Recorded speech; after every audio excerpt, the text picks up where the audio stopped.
ஓம் சரவண பவ. அன்பர்கள் அனைவருக்கும் வணக்கம். நான் ஆர்த்தி சொர்ணலக்ஷ்மி பேசுகிறேன். இந்த பதிவு ஒரு சிறப்பான பதிவு.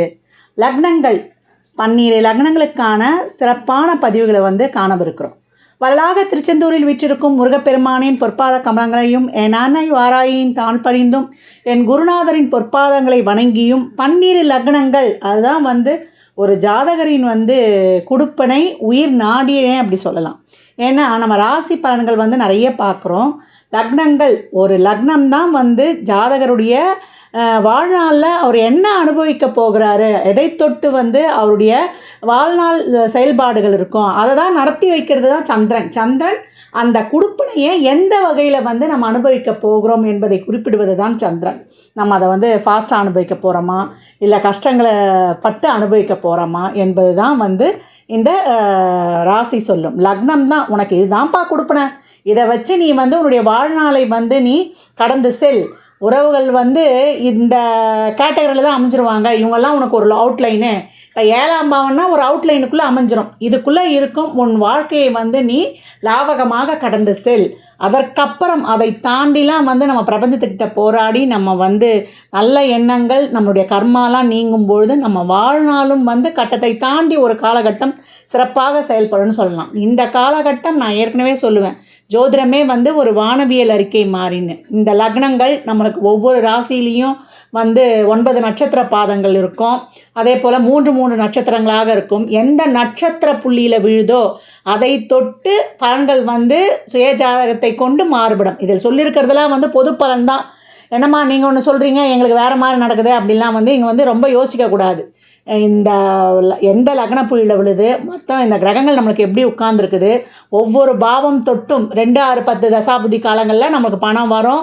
நம்மளுக்கு சம்பாதிக்கவே இல்லைனாலும் யார் மூலியமாக நம்ம கையில் பணம் வந்துட்டு போகும். இந்த பணத்தை நம்ம எப்படி செலவு பண்ணுறோன்றது தான் நம்மளுக்கு அங்கே முக்கியம். அதனால் கிரகங்கள் 1, 5, 9லேருந்து தசை நடத்துதா, இல்லை 6, 8, 12லேருந்து தசை நடத்துதா, இதனால் நாங்கள் ரொம்ப கஷ்டப்படுவோமா அப்படின்லாம் நம்ம கவலை கொள்ளக்கூடாது. சுக்கிர தசை நடந்தால் கோடீஸ்வரன் ஆகிடுவாங்களா, குரு தசை நடந்தால் நான் குபேரன் ஆகிடுவேனா அப்படின்லாம் கேட்டுறக்கூடாது. சுக்கிரன் ஒரு சிலருக்கு காசே இல்லாமல் கடன் வாங்கி கஷ்டப்பட்டவர்களும் உண்டு. குரு தசையில் எல்லாத்தையும் இழந்து நடுத்தர வந்தவங்களும் உண்டு. அதனால் இந்த கிரகங்கள் நமக்கு எதை தர பாக்கியதப்பட்டிருக்கு என்பதை உணர்ந்து தான் நம்ம வாழ்நாளை எடுத்துகிட்டு போனோம். ஜோதிடமே நான் ஏற்கனவே நிறைய சொல்லியிருப்பேன், வானவியல் இருக்கேன்னு. அதனால் இதில் பெரும்பாலும் லக்ன பலன்கள் 70% 60லேருந்து 70% உங்களுக்கு ரொம்ப ஃபுல்ஃபில்லாகவே உங்களுக்கு செட் ஆகிடும். ராசிக்கும் இது ஒர்க் அவுட் ஆகிடும் ஒரு 40% வரைக்கும். அதனால் லக்னத்துக்கு முதல்ல எடுத்துக்கோங்க. ராசியில் இருக்கிறவங்களும் இதை பார்த்து பெரும்பாலும் அவங்களுக்கு அதில் செட் ஆகிறதுக்கு வாய்ப்புகள் அதிகம். ஆனால் லக்னமே பிரதானம். லக்னத்துக்கு ஆஸ் யூஷுவலாக ரொம்ப அதிகமாகவே பொருந்தும் அப்படின்னு சொல்லலாம். இதெல்லாம் பொதுவான பலன்கள். இதை தாண்டி உங்களுக்கு இந்த கிரகங்கள் என்ன கொடுக்க பாகியப்பட்டிருக்கு. இப்போ லக்னம் ஒரு சுபர் தொடர்பு பெற்றுட்டார்னா ஒரு சுப பலன்கள். அவர் எந்த காலகட்டத்திலையும் லக்னம் லக்னத்துக்கு சப்போர்ட் பண்ணிட்டார் லக்னாதிபதி அப்படின்னா எந்த ஒரு கஷ்டத்தையும் ஜெயிச்சு வந்துடுவார் அப்படின்னு எடுத்துக்கலாம். அப்படி அவருக்கு சப்போர்ட் பண்ணலன்னா ரொம்ப நம்ம அப்ஸ் அண்ட் டவுன்ஸ் எல்லாம் சந்தித்து எப்படா ஏண்டா பிறந்தோம், என்னடா வாழ்க்கையை இப்படிலாம் கஷ்டம் வருதே, இறைவா நீ இருக்கிறியா அப்படின்லாம் ஒரு சிலர்லாம் நம்ம மனம் இது பண்ணுவோம் இல்லையா. அப்போ எங்களுக்கு என்ன லக்னத்தை சப்போர்ட் பண்ணலைன்னா நாங்கள் அப்போ வாழ முடியாதான்னு கேட்கக்கூடாது. அதையும் தாண்டி இறைவன் இருக்கிறான். இறை வழிபாடுகளும் பரிகாரங்களும் செய்து நம்மளை புனரமைத்து எப்பேற்பட்ட காலகட்டங்களையும் வென்று வருவது தான் நம்மளுக்கு முன்னோர்கள் வழிவகுத்தது ஆன்மீகம் அப்படின்னு சொல்லலாம். அப்போ நம்ம ஏற்கனவே என்ன கர்மாவில் பிறந்திருக்கிறோம், இந்த கர்மாவை எப்படி நீக்கி நம்முடைய வாழ்நாளை நம்ம சிறப்பாக கடந்து வந்துடலாம் என்பதெல்லாம் இதில் டூஸ், எது செய்யுங்க எது செய்ய வேணாம், உங்கள் கொடுப்பனை என்ன, இதெல்லாம் கிளியராக இந்த பதிவில் சொல்லியிருக்கு. பதிவு ரொம்ப கொஞ்சம் நீண்ட பதிவாக இருக்கும். அதை கேட்கறது மட்டும்தான் உங்கள் வேலை. மீன லக்னத்திற்கான பலன்களை காணவிருக்கிறோம். மீன லக்னத்தின் அடிப்படை கட்டமைப்பு என்ன, இதெல்லாம் பொது பலன்கள் தான். இதில் இருக்கக்கூடிய அந்த நட்சத்திரம் என்னென்ன, மீன லக்னத்தில் பூரட்டாதி 4ஆம் பாதம் வந்துடும். அதே போல் அங்கே இருக்கக்கூடிய நட்சத்திரம் உத்திரட்டாதி 4 பாதங்கள், ரேவதி 4 பாதங்கள் அந்த லக்னத்தில் விழும். இப்போ இந்த மீன லக்னத்தில் பிறந்தவங்களுக்கு குருவின் ஆதிக்கம் அதிகமாக இருக்கும். அதே போல் குரு 1, 9 இருக்கும்போது சிறப்பு, அதற்கப்புறம் 5 இருக்கலாம், அதற்கப்புறம் 2 இருக்கும்போது ரொம்ப சிறப்பாக இருக்கும்னு சொல்லலாம். அதே போல் எளிமையாக அனைவர்கிட்டையும் பழகிடுவாங்க. அதே போல் நம்மளுக்கு நிறைய ஒரு பெருஞ்செல்வத்தை வந்து இவங்க வம்சத்தில் இழந்தவங்க இருப்பாங்க. அதே போல் வித்தைகளை கற்றுக் கொடுத்து அதன் மூலமும் பணம் ஈற்றுபவர்கள் அவங்க குடும்பத்தில் இருப்பாங்க அப்படின்னு சொல்லலாம். நிம்மதியான வாழ்வு பெரும்பாலும் வந்து நம்மளுக்கு தூக்கம், சாப்பாடு, நம்மளுடைய தேவைகள்லாம் ஃபுல்ஃபில் ஆகிட்டாலே நம்மளுக்கு கம்ஃபர்டபுளாக ஆகிடுவோம். அந்த மாதிரி பெரும்பாலும் மீன லக்னத்தில் இருக்கிறவங்களுக்கு கிடைக்க வாய்ப்பு இருக்குது அப்படின்னு சொல்லலாம். மீனத்தில் பிறந்துட்டாலே என்ன பண்ணோன்னா நம்ம வந்து இதுவும் கடந்து போகும், அதாவது வாழ்க்கையின் அனைத்து விதமான அனுபவங்களையும் ஏற்று நம்ம வாழ்க்கையுடைய தத்துவமே என்னான்னு புரிஞ்சுக்குவோம். இதுவும் கடந்து போயிடும், இதுக்கு மேலே வாழ்க்கை ஒன்றுமே இல்லை அப்படின்னு மோட்ச நிலையை அடையக்கூடியது தான் இந்த மீனம் அப்படின்னு வந்து சொல்லலாம். ஏன்னா அது வந்து காலச்சக்கரத்தின் 12ஆம் இடம் வந்து அயன சயன போகத்தை குறித்தாலும் அதுதான் வந்து அதிகப்படியான ஸ்பிரிச்சுவல், அதிகப்படியான அதனால் சுக்கிரன் உச்சமான அன்கண்டிஷ்னல் லவ், பிரபஞ்சம், இயற்கை, நம்மளுடைய குருமார்கள்லாம் ஒரு லவ் வைப்பாங்க பார்த்தீங்களா, அனைத்து உயிர்களிடத்தும் அன்பு செலுத்து அப்படின்னக்கூடிய ஒரு பரந்த ஒரு அஃபெக்ஷன். சுக்கிரன்னாலே அனைவரிடமே ஒரு கட்டுக்கடங்காத அன்பு அப்படின்னு சொல்லலாம். அந்த மாதிரி அன்பை வைக்கக்கூடிய ஆன்மீகம், பிரபஞ்சத்தை போய் கரெக்டாக கனெக்டிவிட்டி ஆகிறதுலாம் இந்த இடம்தான்.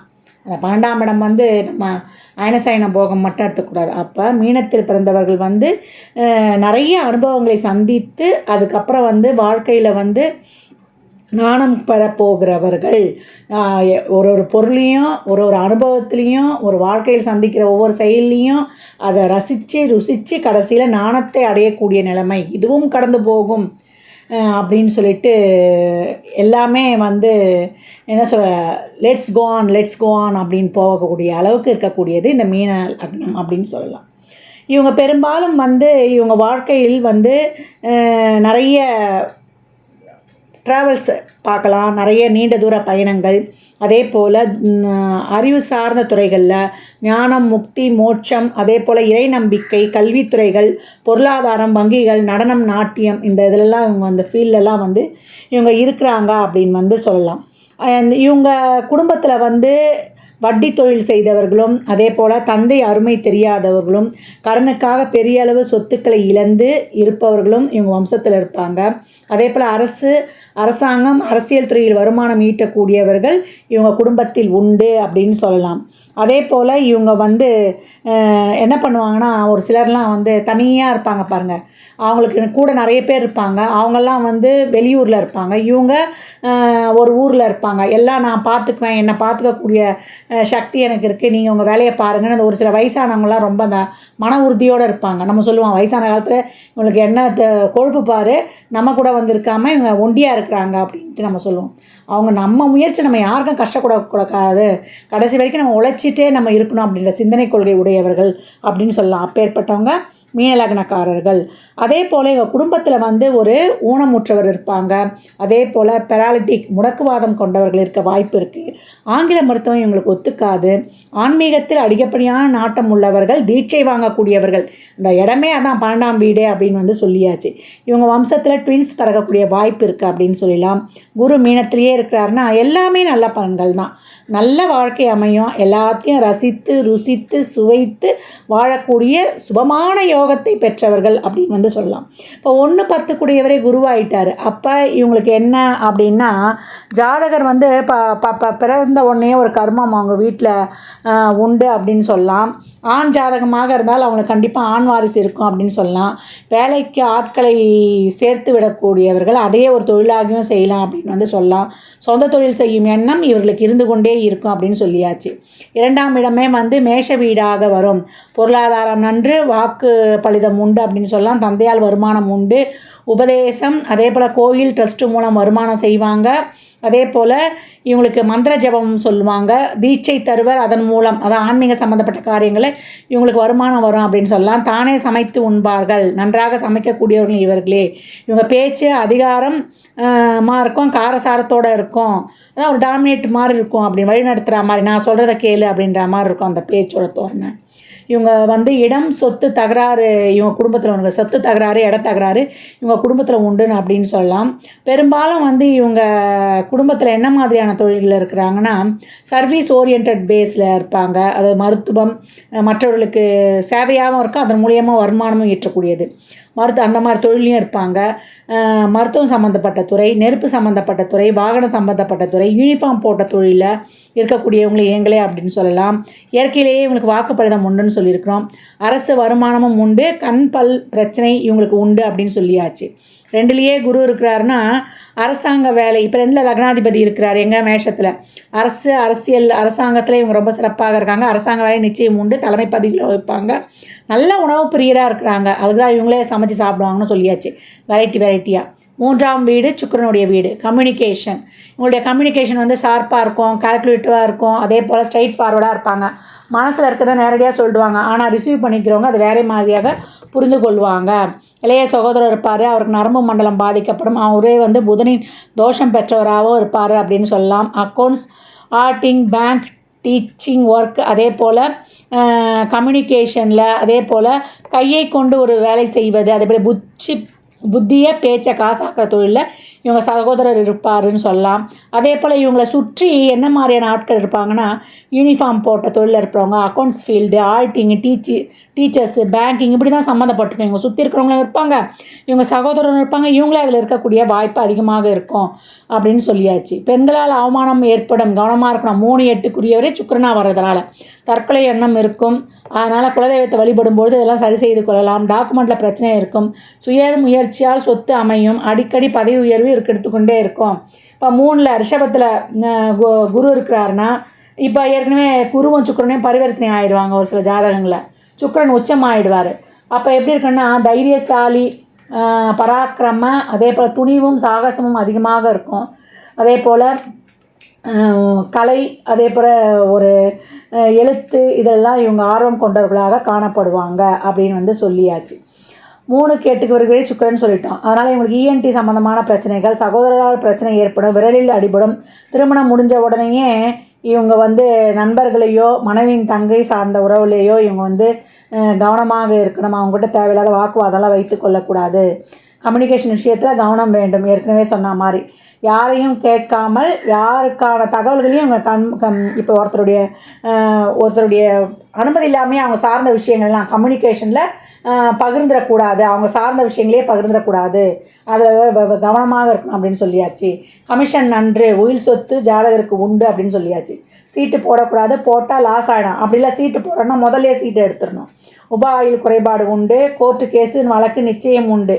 ஏன்னா 3-8க்குரியவரே இருக்கனால என்னதுனால வழக்கு வரும், இப்போ கோர்ட்டு கேஸ் வழக்கு வரணுன்றோம். எதற்காக வரோன்னா ஒன்று கலத்தரத்தோட நகை காணாமல் போயிடுச்சுன்னு போகிறோம், இல்லை கணவன் மனைவி குடும்ப சண்டை தகராறு, கல்யாண போஸ்லேயே வரக்கூடிய வாய்ப்பு அதிகம் இருக்குது அப்படின்னு சொல்லியாச்சு. 4ஆம் வீடாக மிதுன வீடு இவங்களுக்கு வருது. அதற்கு அதிபதி புதன். தாயை பற்றி நல்ல விதமாக சொல்லணும். அம்மாவை பற்றி அவங்க அப்படி அவங்க இப்படி நீங்கள் விளையாட்டுக்கு ஏதாவது சொன்னால் கூட அது பெரிய ஒரு வதந்தியாக பரவிவிடும். ஏன்னா மிதுனம் ஒரு காசிப் ராசி. அம்மாவுக்கே குருதோஷம் இருக்கும், அம்மாவே அபார்ஷன் பண்ணியிருப்பாங்க. டீச்சர், ஃபினான்ஸ் ஃபீல்டில் வந்து அம்மாவுடைய வம்சத்திலேயே சம்மந்தப்பட்டவங்க இருக்கக்கூடிய வாய்ப்பு அதிகம். பிராமின் தொடர்பு அம்மாவுடைய குடும்பத்திலே இருக்கும். ஏதாவது ஒரு வகையில் அம்மாவுடைய பர்சனல் லைஃபே பாதிக்கப்பட்டிருக்கும். பேருக்கு கணவன் மனைவியாக வாழக்கூடியவங்களாகவும் இருப்பாங்க. திருமண வாழ்வே பிரச்சனை. அதே போல் அம்மா குடும்பத்தில் வந்து அல்பாயுள் கொண்டவர்களும் இருப்பாங்க. மியூசிக், டான்ஸ், கலைகள் ஆர்வமும் அவங்க குடும்பத்தில் வந்து அதிகமாக காணப்படும் அப்படின்னு சொல்லலாம். இப்போ 4லேயே குரு இருக்கிறாருன்னா கேந்திரத்தில் குரு இருக்கிறாரு, அது வலிமைன்னு சொல்லலாம். அது தோஷம், கேந்திராதிபத்திய தோஷம். இது வந்து மீன லக்னம்னாலே கேந்திராதிபத்திய தோஷம் உடையது. இந்த கேந்திராதிபத்திய தோஷத்தை போக்குவதற்கு இவங்க வந்து தினமும் 5 நிமிடம் பின்னோக்கி நடக்கும்போது இந்த அதிகப்படியான கேந்திராதிபத்திய தோஷம் நீங்கிடும். ஏன்னா தொழில், திருமணம், படிப்பு, வேலைவாய்ப்புன்னு ஒரு தடையை கொடுத்து கொண்டே இருக்கும். இப்போ கேந்திரத்தில் குரு உட்காந்து புதனை நல்லபடியாக அமைஞ்சிட்டாருன்னா இவங்க நல்லா படிக்கிறாங்க, நாலேஜ் கெயின் பண்ணிடுறாங்க, நல்ல நாலேஜும் இருக்கும், நுணுக்கமான அறிவாக இருக்கும், நல்ல வாக்குத்தன்மையோடு இருக்கிறாங்க. அதே போல் நல்லாவும் பேச்சு திறமை இருக்கும் இவங்களுக்கு. டீச்சிங் ப்ரொஃபஷனு, சாஃப்ட்வேர் டெக்னாலஜி, பேங்க்கில், அதே போல் எல்லாத்துலேயுமே வந்து இவங்க ஈஸியாக நுழைஞ்சிடுறாங்க அப்படின்னு சொல்லலாம். இப்போ 4 7 கூடவே புதனாக இருப்பார். இப்போ 4க்கு சப்போர்ட் பண்ணால் மனைவி அவங்க பக்கத்து இடத்துலையே இருப்பாங்க, ஒரு கொஞ்சம் தூரத்துலேயே இருப்பாங்க அப்படின்னு சொல்லலாம். கூட்டு தொழில் வந்து பிரச்சனையாக இருக்கும். 4க்கு சப்போர்ட் பண்ணால் பிரச்சனையான கூட்டு தொழிலுக்கு ஒரு தீர்வு உண்டுன்னு சொல்லலாம். மனைவியோடு சேர்ந்து ஜாயிண்ட் அக்கௌண்ட் வைத்து கொள்ளலாம். அதே போல் கலத்திரத்துடைய பேரில் சொத்தும் வாங்குவாங்க அப்படின்னு வந்து சொல்லலாம். இவங்களுக்கு 5ஆம் இடமா என்ன வருதுன்னா, இவங்களுக்கு சந்திரனுடைய வீடு, கடகத்துடைய வீடாக இருக்கும். முதல் குழந்தை பெண் குழந்தையாக இருக்கிறதுக்கு வாய்ப்பு அதிகம். அதுவும் வந்து இங்கே காணப்படுது அப்படின்னு சொல்லலாம். குழந்தைகளுக்காக செலவு செய்வாங்க. குழந்தை தாமதமாக கிடைக்கும். குழந்தைங்க வந்து ரொம்ப எமோஷ்னலாக இருக்கும். எமோஷ்னலை வந்து கண்ட்ரோல் பண்ண முடியாத குழந்தைகளாக இருக்கும். சுயநலம் கொண்டவங்க, அம்மா அப்பா கூட பிறந்தவங்க, அவங்க தான் வாழ்க்கை உலகம் நினைக்கக்கூடியவங்களாக இருப்பாங்க. இவங்க அப்படி இல்லாமல் சமூகத்தோடு இவங்க வந்து சர்வே பண்ணுற மாதிரி இவங்களை வளர்க்கணும். அதே போல் ஒரு மிஷின் சம்மந்தமாக, ஒரு கம்ப்யூட்டர் சம்மந்தமாக கற்றுக்கிட்டு அதை மட்டுமே வச்சு பேஸ் பண்ணி வேலை செய்கிற மாதிரி அவங்கள பழக்கி விடவும் கூடாது. அதே போல் குலதெய்வம் வந்து பெண் தெய்வமாக இருக்கும். அது நீர்நிலையில் அருகே இருக்கிறதுக்கும் வாய்ப்பு அதிகம் அப்படின்னு சொல்லலாம். பூர்வீக சொத்து உண்டு இவங்களுக்கு கிடைக்கும். 5லேயே குரு இருக்கிறாரு கடகத்தில். அப்போ அங்கே ஒரு உச்சம் சிறப்பாக இருக்கும் அப்படின்னு சொல்லலாம். பலசாலி, புத்திசாலி, அதிர்ஷ்டக்காரர், நல்ல யோகம் நிறைந்தவர்கள் அப்படின்னு சொல்லலாம். ரொம்ப வசதியாக வாய்ப்பும் இருக்கும். அதே போல் பூர்வ ஜென்மத்தில் பண்ண யோகங்களையெல்லாம் அவங்க அனுபவிக்கிறாங்க அப்படின்னு சொல்லலாம். பரம்பரை தோஷங்களை நிவர்த்தி செய்து விடுவாங்க. பரம்பரையால் ஏற்படும் தோஷங்களை வந்து, பரம்பரையில் ஒரு தோஷம் இருக்குன்னா இந்த கடகத்தில் குரு இருக்கும்போது அதை நிவர்த்தி செய்வதற்கான வழியையும் வந்து அவர் காண்பித்து விடுவார் அப்படின்னு சொல்லிடலாம். 6ஆம் இடமா சிம்ம வீடாக வருது. இதன் அதிபதி சூரியன். இவங்க ஒரு இடத்த வேலை செய்யும்பொழுது இவங்களுடைய உடல்நிலை வந்து பெருமளவு பாதிக்கப்படும். வேலை செய்கிறதோடு மட்டும் இல்லாமல் அது 6ஆம் வீடுன்றதுனால, இது சூரியனோட வீடுன்னா உஷ்ண சம்மந்தப்பட்ட நோய்களால் இவங்க நிறைய பாதிக்கப்படுறாங்க. அம்மை, கொப்பளம், மஞ்சக்காமாலை, ஜுரம், விஷக்காய்ச்சல், கண் நோய், முதுகெலும்பு பிரச்சனை, வயிறு குடல் சார்ந்த பிரச்சனை, அது மட்டும் இல்லாமல் இவங்களுக்கு மென்டல் டிப்ரெஷனு, எமோஷ்னலை வந்து கண்ட்ரோல் பண்ண முடியாமல் ஆகிடும். இவங்களுக்கு ஓவர் எமோஷ்னல் ஆகிடுவாங்க. ஓவர் எமோஷ்னல் ஆனாலே அல்சர்லேருந்து டோட்டல் பாடியும் இவங்களுக்கு வந்து பாதிக்கும் அப்படின்னு சொல்லலாம். ஸ்ட்ரெஸ்ஸு வந்துடும். ஸ்ட்ரெஸ்ஸு தான் நம்ம உடம்பையே கண்ட்ரோல் பண்ணுறது. மொத்த பார்ட்ஸும் கெடுவதற்கு வாய்ப்பு அதிகம் அப்படின்னு சொல்லியாச்சு. அதே போல் அஜீரண கோளாறு, இதிலெல்லாம் வந்து கவனமாக பார்த்துக்கணும். அதே போல் ஆங்கில மருத்துவம் இவங்களுக்கு ஆகாது. இந்த மாதிரிலாம் தூக்கமும் இருக்காது, சரியான தூக்கமும் இருக்காது. அதுலேயும் வந்து கவனம் தேவை. பெரும்பாலும் மீன லக்னக்காரர்கள் இது கால சக்கரத்தின் 12ஆம் வீடுனால தூங்கும்போது குரட்டை விடக்கூடியவர்கள் இவர்கள் அப்படின்னு வந்து சொல்லலாம். அதே போல் இவங்களுக்கு ஆங்கில மருத்துவம் ஆகாதுன்னு சொல்லிட்டோம். ஆங்கில மருத்துவம் எடுத்துக்கிட்டாங்கன்னா இவங்களுக்கு நரம்பு, தோல் ஃபிட்ஸு வரத்துக்கு வாய்ப்பு அதிகம் அப்படின்னு சொல்லியாச்சு. அரசு வேலை கண்டிப்பாக உண்டு. அதாவது தாத்தாவது இவங்களாவது அப்பாவது செய்வாங்க. இவங்களுக்கு வந்து நிர்வாக திறமையும் உண்டு. அரசுக்கு ஏதாவது ஒரு வகையில் வந்து இவங்க ஃபைன் கட்டுற மாதிரி வரும். பிற்பகுதியில் வந்து தலைமை பொறுப்பு பதவி எல்லாமே ஏற்படும். அதே போல் கடன் வாங்கி தான் வீடு கட்டுவாங்க. கடன் தொல்லைக்கு ஆளாவார்கள். அரசு பணியில் தலைமை பொறுப்பு இதெல்லாம் ஏதாவது ஒன்று, எந்த அரசு பணின்னு மட்டும் இல்லை, எந்த ஒரு இடத்துலையும் ஒரு பணியில் இருந்தால் இவங்களுக்கு பொறுப்புகள் மாறி மாறி வந்து கொண்டே இருக்கும். ஏதாவது ஒரு பொறுப்பு அப்படின்னு சொல்லியாச்சு. இப்போ 6ல் குரு இருக்குது. சிம்மத்தில் குரு இருந்தால் நல்லா இருக்கிறாங்க. ஆனால் சில நேரங்களில் வந்து ரிஸ்க்கு எடுத்து ஹெல்த் இஷ்யூ வந்துடுது. அதே போல் வந்து பொருளாதார கடன் யாருக்காவது ஹெல்ப் பண்ண போய் மாட்டிக்கிறாங்க. லைஃப் பார்ட்னருக்கோ இல்லை பிஸ்னஸ் பார்ட்னருக்கோ உதவி பண்ணி போய் இந்த ஜாமீன் கையெழுத்து இதெல்லாம் போட்டு இவங்க பொருளாதார பிரச்சனையில் மாட்டிக்கொள்கிறார்கள். புத்தி பலம், மற்றவரை எதிர்க்கும் குணம், அதே போல் மற்றவரை வெல்லக்கூடிய திறன் அதிகமாக இருக்குது. இதை வந்து பார்த்து இவங்க வந்து ஹேண்டில் பண்ணுவது சிறப்பு. மீன லக்னத்திற்கு 7ஆம் பாவமாக கன்னி வரும். இந்த கன்னியும் மீனமும் டோட்டலி வந்து டிஃப்ரெண்ட்டுன்னு அப்படின்னு சொல்லலாம். கன்னி வந்து காலச்சக்கரத்தின் 6ஆம் பாவம், இவங்களுடைய 7ஆம் பாவம். மீனம் வந்து காலச்சக்கரத்தின் ஒரிஜினல் 12, 6 12 இங்கே கனெக்டிவிட்டி ஆகிடுச்சி அப்படின்னு சொல்லலாம். இப்போ மீன லக்னக்காரர்கள் எப்படி இருப்பாங்கன்னா, அங்கே இருக்கிற நட்சத்திரங்களை பொறுத்து அவங்க வாழ்க்கையில் வந்து எல்லாத்தையுமே ரசித்து ருசித்து அப்புறம் வந்து அதில் வந்து ஒரு ஞானத்தை பெற்று மோட்சத்தை அடையக்கூடியவர்கள்னு அப்படின்னு சொல்லிடலாம். எது வந்தாலுமே போனால் போகட்டும் அப்படின்னு சொல்லக்கூடியவங்க. எது இருந்தாலும் பொறுமையாக நடக்கட்டும், நடக்கும்போது நடக்கட்டும், பார்த்துக்கலாம் அப்படின்னு அமைதியாக இருந்தால் அது மீனம். இவங்க வந்து என்ன பண்ணுவாங்கன்னா, ஆனால் கன்னி அப்படி இருக்காது. கன்னி எல்லாமே ஒன்றுக்கொன்னே நடக்கணும் அப்படின்னு எதிர்பார்க்கக்கூடியது. அப்போ பொறுமையாக நடந்தால் போதுன்றவங்களும் உடனே நடக்கணுன்னாலும் அங்கே டிஃப்ரெண்ட் வந்துடும். இப்போ மீனத்தை பொறுத்த வரைக்கும் அங்கே இருக்கிற நட்சத்திரங்கள் நம்ம சொல்லிட்டோம். பூரட்டாதி, உத்திரட்டாதி, நம்மளுக்கு ரேவதி இருக்குது. அதை பொறுத்து அவங்க எப்படி இருப்பாங்கன்னு ஏற்கனவே பார்த்துருக்குறோம். அவங்க வந்து ரொம்ப சொத்தில் அவங்க வம்சத்தில் ஒரு பிரச்சனை இருக்கும், குழந்தை பிரச்சனையும் இருக்கும். அதே போல் வந்து அவங்க காலில் அடிபட்டவங்க, ஒரு ஆக்சிடெண்ட்டால் ஒரு நட்டு போல்ட்டு வச்சவங்க அவங்க குடும்பத்தில் இருக்கும். அதே போல் சொத்து தகராறு இருக்குன்னு வந்து சொல்லிட்டோம். அதே போல் ஆங்கில மருத்துவம் ஒத்துக்காது. எமோஷ்னலை சார்ந்து அதிகமாக பாதிக்கப்பட்டவங்களும் அவங்க குடும்பத்தில் இருப்பாங்க. இந்த மாதிரி குடும்பத்தில் இருந்தால் மீனம் வந்து வரும்னு சொல்லியாச்சு. அதே போல் கன்னி பார்த்திங்கன்னா இங்கே இருக்கிற நட்சத்திரம் பார்த்திங்கன்னா உங்களுக்கு உத்திரம், அஸ்தம், செவ்வாய்னு 3 நட்சத்திரம் இருக்கும். இந்த இடத்துலையும் என்னன்னா ஒரு ஹெல்த் இஷ்யூ இருக்கும். அதே போல் கன்னி பயங்கர கால்குலேட்டிவ். இந்த விஷயம் பண்ணால் நம்மளுக்கு என்ன லாபம் அப்படின்னு யோசிக்கக்கூடியது. இதாக போனால் போட்டோன்னு விட்டுடும். எதையும் வந்து அந்தளவுக்கு வந்து இப்பயே வாழணும், எதுவாக இருந்தாலும் நம்ம இப்பயே லைஃப் அனுபவிக்கணும்னு. ஆனால் கன்னி இது தேவையா அந்த காலகட்டம் அப்படின்னு யோசிக்கும். அங்கேயும் வந்து ஒரு டிஃப்ரெண்ட் வந்துடும் அப்படின்னு சொல்லலாம்.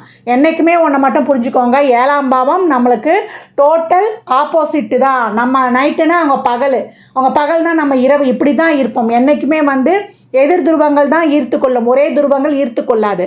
அதனால தான் நம்ம என்ன பண்ணுறோம், காலத்திற்கு ஏற்ற மாதிரி அதிகப்படியாக விட்டு கொடுத்து நம்ம வந்து அட்ஜஸ்ட் பண்ணி போகும்பொழுது தான் நெகோஷியேஷனும் பண்ணிக்கணும், அவங்களுக்கு ஏற்ற மாதிரி நம்மளை மாற்றிக்கொள்ளணும். இப்படிலாம் இருக்கும்போது தான் ஒரு குடும்ப வாழ்வு சிறக்கும். அப்போ கன்னி என்ன பண்ணும், எல்லாத்தையும் கணக்கு பார்க்கும், எல்லாத்தையும் வந்து சொல்லும். நீ அந்த நேரம், அந்த காலம், நீ அந்த சட்டை போட்டு இந்த மாதிரிலாம் எனக்கு கேள்வி கேட்ட அப்படின்னும் ஆர்கியூமெண்ட் பண்ணும். நான் சொல்கிறத நீ கேளுன்னு சொல்லும். அதே போல் மீனத்துக்கு வந்து அவங்க கேட்குறத கேட்ட நேரத்துலையும் செய்ய முடியாது. அப்படியும் வந்து ஒரு பிரச்சனை இருக்கும். ஒன்று மட்டும் புரிஞ்சுக்கோங்க, உங்கள் 2 பேருக்குமே உடல் சார்ந்த பிரச்சனைகள் இருக்கும். குழந்தை பிறப்பு சம்மந்தப்பட்ட பிரச்சனை நிச்சயம் இருக்கும். அதனால் குழந்தை பிறப்பு லேட் ஆகிடுச்சுன்னா ஆண் பொண்ணை காரணம் சொல்கிறதோ, பொண்ணு ஆணை காரணம் சொல்கிறதோ செய்யவே கூடாது. இப்போ மீன லக்னமாக இருக்கிறீங்க, நீங்கள் என்ன பண்ண ஆரம்பத்துலேயே உங்களுக்கு தெரிஞ்சிட்டாலும் நீங்கள் பின் வர்றதெல்லாம் ஃபாலோ பண்ணிக்கணும். அதே போல் நீங்கள் கல்யாணம் ஆகிடுது, மீன லக்னம் யாரை கல்யாணம் பண்ணாலுமே, எந்த நட்சத்திர ராசியை கல்யாணம் பண்ணாலுமே அவங்க கன்னியோடைய அவுட்லைனுக்கு வந்துடுவாங்க அப்படின்னு சொல்லியாச்சு. இப்போ மீன லக்னக்காரர்களுக்கு நம்ம வரக்கூடிய கன்னி வீட்டில் என்ன மாதிரியான சிந்தனை கொண்டவங்க இருப்பாங்கன்னா, அவங்க குடும்பத்தில் வந்து சைக்காலஜிக்காக கொஞ்சம் வந்து பாதிக்கப்பட்டவங்க இருப்பாங்க, கணவன் மனைவி பிரிந்தவங்க இருப்பாங்க, தோல் நரம்பு சம்மந்தப்பட்ட பிரச்சனை உள்ளவங்க இருப்பாங்க. அதே போல் எதையுமே வந்து சீர்தூக்கி பார்க்காது நம்ம சொல்லியிருக்கிறோம். ஆதாயம் எதிர்பார்க்கும். அதே போல் ஹெல்த் இஷ்யூ, கன்னிப்பெண் சாபமும் ஏற்கனவே இருக்குன்னு சொல்லியிருக்கோம். குழந்தை பிரச்சனையும் இருக்கும். அதே போல் அவங்க குடும்பத்தில் வந்து பேங்கிங், அதே போல் finance, teaching, accounts, auditing, lawyer, marketing, அதே போல் ஒருத்தருக்கு service orient job, advice, consultant, அதே போல் நம்மளுக்கு ஒரு மற்றவங்களுக்கு வழிகாட்டியாக இருக்கிற தொழிலில் மூலம் சம்பாதிக்கக்கூடிய வம்சத்தில் இருந்தால் நீங்கள் பெண் எடுப்பீங்க அப்படின்னு சொல்லியாச்சு. எப்போவும் மீனத்தில் வந்து பெண்ணை கட்டிக்கிட்டாலும் சரி, மீன லக்னக்காரங்களும் சரி, ஒரு பசங்களுக்கு இதுக்கு பரிகாரமாக என்ன பண்ணலான்னா, கல்யாணம் ஆன உடனேயும் சரி, அதுக்கு முன்னாடியே நீங்கள் இதை ஃபாலோ பண்ண ஆரம்பிச்சிடணும். நீங்களும் ஃபாலோ பண்ணணும், கல்யாணம் ஆன பிறகு மனைவியும் ஃபாலோ பண்ணணும். பிள்ளைங்களுக்கு டியூஷன் எடுக்கிறது, அதே போல் உங்களுடைய மைண்டை, உங்களுடைய பேச்சை, உங்கள் புத்தியை காசாக்குறது, உங்கள் ஸ்கில்லை காசாக்குற தொழிலை வந்து நீங்கள் ஃபாலோ பண்ணணும் அப்படின்னு சொல்லியாச்சு. அது என்ன மாதிரியான தொழில்னால், உங்களுக்கு MBA ஃபினான்ஸு, அதே போல் MBA HR தொழில், கைடாக, ஒரு வழிகாட்டியாக, லாயராக, அதே போல் உங்களுக்கு ஜோதிடம் சார்ந்த தொழிலும் ஒரு சிலர் வந்து பண்ணுறாங்க. அந்த மாதிரி தொழிலை செய்யும்போது நீங்கள் வந்து உங்களுடைய வாழ்க்கை வந்து சிறப்பாக இருக்கும் அப்படின்னு சொல்லியாச்சு. இவங்க குடும்பத்திலே இந்த மாதிரியான பிரச்சனைகள் இருக்கும், உங்கள் குடும்பத்தில் இந்த மாதிரியான பிரச்சனை இருக்கும். 2 பேருக்கும், கன்னியாக இருந்தாலும் நமக்கு வரக்கூடிய கலத்திரம் வந்து மீனத்தை ஒட்டிய அவுட்லைனு, மீனமாக இருந்தாலும் கன்னியை ஒட்டிய அவுட்லைனில் நம்மளுக்கு கலத்திரம் வரும் அப்படின்னு சொல்லியாச்சு. அதனால் எந்த ஒரு பிரச்சனை வந்தாலுமே நம்ம 2 பேருக்கும் மைனஸ் இருக்குது, இதுக்குள்ளே தான் நம்ம வந்து வாழ்க்கையை எடுத்துகிட்டு போகணுன்ற ஒரு திங்கிங்கும் உங்களுக்கு வந்துடணும். என்றைக்குமே உறவுகள் நம்மளுக்கு விதிக்கப்பட்டது, இதுக்குள்ளே இருந்து தான் நம்ம உறவுகளை எடுக்க போகிறோம் அப்படின்றதுல நீங்கள் தெளிவாக இருக்கணும். இப்போ நம்ம ஒரு தொழிலோ ஒரு பொருளாதாரமோ நம்ம என்ன பண்ணலான்னா, சந்திரன் என்ற மதியை வைத்து நம்ம கொஞ்சம் வந்து அதில் வந்து திருத்தங்களை பண்ணிக்கலாம். ஆனால் உறவு வந்து கடவுள் கொடுத்தது தான். அதை தாண்டி பிரபஞ்சத்துக்கிட்ட வந்து நம்ம லா ஆஃப் அட்ராக்ஷன் மூலம் பெற்றுக்கொள்வது அவரவர் கர்மாவை தாண்டி இறைவனுடைய அனுகிரகம் அப்படின்னு சொல்லலாம். ஆக மொத்தத்தில் இவங்க 2 பேரும் இந்த காலகட்டம் நிறைய இந்த ஏழை குழந்தைகளுக்கு ஏற்கனவே வந்து உங்களுக்கு பெண் சாபம் இருக்கும் அப்படின்னு வந்து சொல்லியிருக்கிறோம் கன்னியுடைய வீட்டில். அதனால் வந்து நம்ம பெண் குழந்தைகளுக்கு ஒரு 10 வயதுக்கு உட்பட்ட பெண் குழந்தைகளுக்கு நம்ம அவங்களுக்கு தேவையானதை வாங்கி கொடுத்து, அவங்களுக்கு சாப்பிட்ற பொருள், அவங்களுக்கு ஒரு பொம்மை வாங்கி கொடுத்து, அவங்களுக்கு ஒரு அழகு பொருட்கள் வாங்கி கொடுத்து, அவங்களை சர்ப்ரைஸ் பண்ணி எவ்வளோக்கு எவ்வளோ மகிழ்வித்து பார்க்குறோமோ அது வந்து நம்மளுக்கு வந்து அந்த கன்னிப்பெண் சாபம். ஏன்னா கல்யாணமானாத பெண்கள் வந்து அவங்க வம்சத்தில் இறந்துருப்பாங்க. அதனால் குடும்ப வாழ்க்கை பாதிக்கப்படக்கூடிய அமைப்பு இருக்குது. அதை வருடத்துக்கு ஒரு முறை பண்ணுவது ரொம்ப சிறப்பு. அதே போல் சப்த கன்னியர் வழிபாடு செய்வது, குழந்தை வடிவில் இருக்க தெய்வங்களை வழிபடுவது, குருவாயூர் செல்வது, ஐயப்பனை வழிபடுவது, இதெல்லாம் சிறப்பு. அதே போல் திருவெண்காடு சென்று புதனை வழிபடுவதும் ரொம்ப சிறப்பு. அதே போல் மதுரை மீனாட்சி மரகத லிங்கத்தை வழிபடுவதும் உங்களுக்கு வந்து இது ரொம்ப ஒரு பரிகாரமாகவே இருக்கும். திருநங்கைகளுக்கு உங்களால் இயன்றதை வந்து உதவி பண்ணுங்க, பிளஸ்ஸிங்ஸும் வாங்கிக்கோங்க. ஏன்னா கன்னி எப்போவுமே வந்து ஒரு சில்லியாக நடந்துக்கும், ஒரு ஆர்கியூமெண்ட் பயங்கரமாக இருக்கும். ஏன்னா அதில் இருக்கிற உத்திர நட்சத்திரம் என்னை ஜெயிச்சு நீ பேசி ஜெயிக்க முடியாது அப்படின்னு சொல்லக்கூடிய ஒரு டாமினேட் கொண்ட நட்சத்திரம். நான் சொல்கிறத நீ கேளு அப்படின்னு சொல்லலாம். அதனால் பெரும்பாலும் நீங்கள் வாக்குவாதத்தை தவிர்த்துருங்க. லீகலாக அந்த இடத்துல பிரிகிறாங்க அப்படின்னா அங்கே கன்னி சம்மந்தப்படும் அப்படின்னு வந்து எடுத்துக்கலாம்.